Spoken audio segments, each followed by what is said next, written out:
आप लोग का स्वागत है। क्लास 9 का सब्जेक्ट बायोलॉजी का हम लोग पहला अध्याय देख रहे थे, जीवन की मौलिक इकाई, फंडामेंटल यूनिट्स ऑफ लाइफ, जिसमें हमने पिछली क्लास में कोशिका की खोज के बारे में देखा था। आज हम कोशिका की संरचना देखेंगे। कोशिका की संरचना से पहले हमें जानना है कि कोशिका कितने प्रकार की होती है। तो कोशिका दो प्रकार की होती है, प्रोकैरियोटिक और यूकैरियोटिक। प्रोकैरियोटिक कोशिका यानी ऐसी कोशिकाएं जिनमें केंद्रक पदार्थ केंद्रक झिल्ली के बिना होता है। यानी कोई अगर कोशिका है तो इसमें जो केंद्रक मौजूद होता है, इसके ऊपर ये बाहरी आवरण नहीं होता।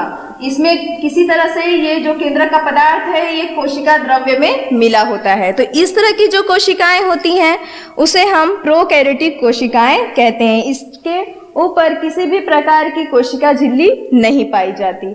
दूसरा है यूकैरियोटिक कोशिकाएं। यूकैरियोटिक कोशिकाओं में जो केंद्रक होता है इसके ऊपर कोशिका झिल्ली पाई जाती है, जिसके वजह से ये केंद्रक सुस्पष्ट हमें नजर आता है। तो ऐसी कोशिकाओं को यूकैरियोटिक कोशिकाएं कहते हैं।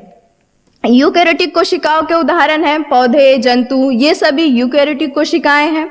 और प्रोकैरियोटिक कोशिकाओं के उदाहरण हैं जीवाणु, नीले हरे शैवाल।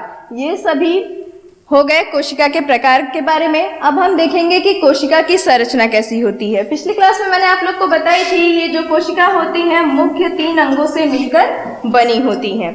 पहला होता है केंद्रक, पिछली क्लास में मैंने आप लोग को बताई थी। और ये होता है कोशिका द्रव्य,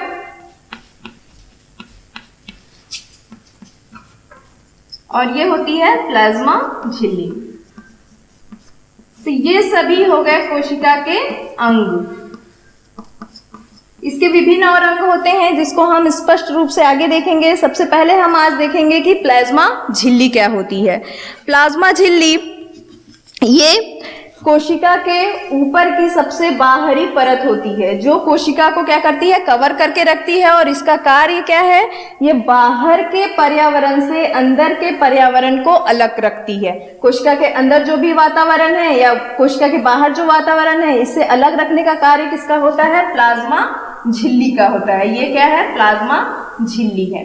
तो प्लाज्मा झिल्ली का मुख्य कार्य यही है कि ये बाहर के वातावरण से अंदर के वातावरण को अलग रखती है।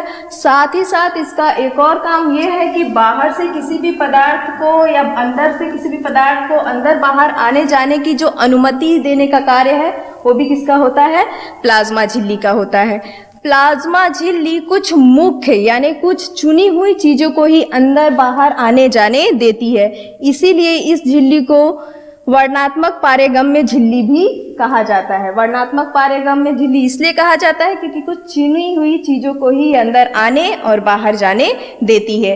इसमें 2 प्रकार से क्रिया होती है। पहला होता है परासरण और दूसरा विसरण। परासरण क्रिया में जो पानी के क्या होते हैं, अणु होते हैं। परासरण क्रिया में क्या होता है, पानी के जो अणु होते हैं वो अंदर से बाहर आ जा सकते हैं।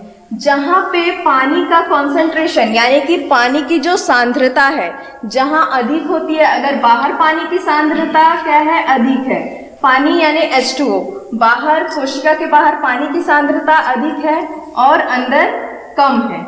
तो अंदर कम है तो क्या होगा, कम ज्यादा से कहाँ आता है, कम की तरफ आता है। हमेशा इसका जो लेवल होता है, परासरण जो होता है, हमेशा ज्यादा यानी कि उच्च सांद्रता से निम्न सांद्रता की ओर होता है, यानी ज्यादा से कम की तरफ होता है।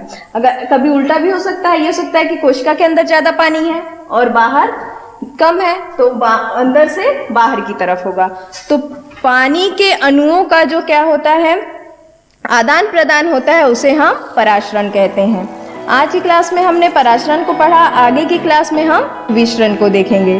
तो परासरण के बारे में आप लोग कॉपी में लिखेंगे, ये आप लोग का होमवर्क है कि परासरण कैसे होता है। आगे की क्लास में हम विसरण देखेंगे। आज के लिए इतना ही, धन्यवाद।